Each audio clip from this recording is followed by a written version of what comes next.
भारत हा प्रामुख्याने शेतीप्रधान अर्थव्यवस्था असलेला देश असल्याने तो औद्योगिक क्रांतीत हळूहळू जोडला गेला.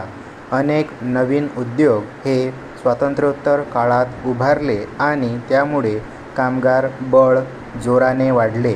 ब्रिटिशांच्या काळापासून कामगार हा नेहमीच शोषित वर्ग म्हणून राहिलेला आहे, कारण त्यांनी कमी पगार, कामाचा काळ अधिक आणि कामाच्या ठिकाणच्या अनारोग्यकारक परिस्थितींना तोंड दिले.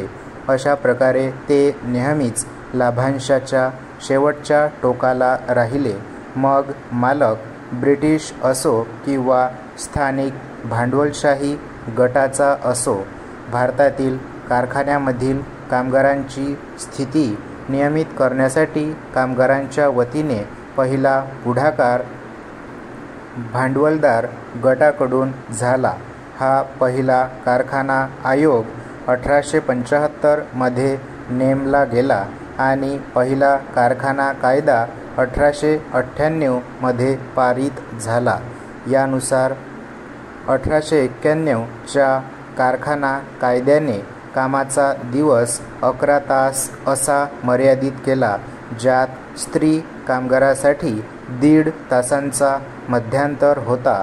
मुंबई कामगारांनी त्यांच्या पहिल्या निदर्शनाने त्यांची राजकीय जाण दाखविली, जेव्हा ते 1908 मध्ये लोकमान्य टिळकांना दोषी ठरवण्याच्या निकालाच्या आणि तुरुंगवासाच्या मुद्द्यावर 9 दिवसांच्या संपावर गेले.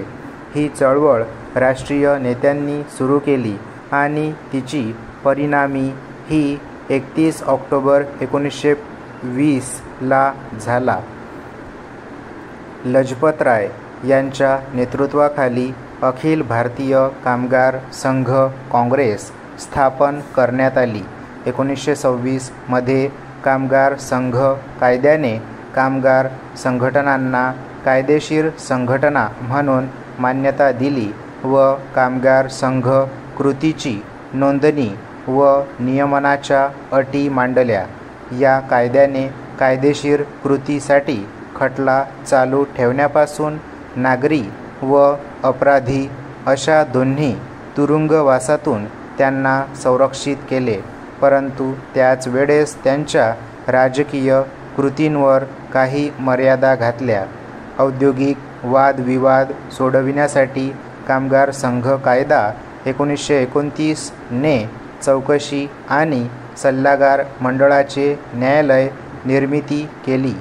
या कायद्याने सार्वजनिक क्षेत्रातील जसे पोस्ट, रेल्वे, पाणी आणि वीज सेवा विभागातील संप हे बेकायदेशीर ठरवण्याची अट म्हणजे प्रत्येक संपावर जाणाऱ्या वैयक्तिक कामगाराने प्रशासनाला 1 महिना आगाऊ सूचना देणे.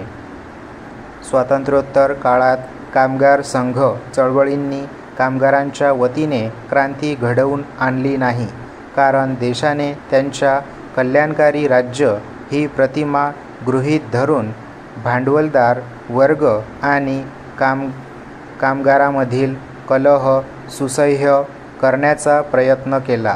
एक नवनिर्मित देशातील उद्योगपती आणि कामगारांमधील दरी वाढू शकत नाही, कारण त्यामुळे देशाच्या विकासाला अपरिमित हानी होऊ शकते. कामगार संघटनांना उत्तेजन दिले गेले, पण प्रामुख्याने सर्वच राष्ट्रीय पक्षांचे कुठल्यातरी एका किंवा अधिक कामगार संघटनांशी संबंध निर्माण झाले होते.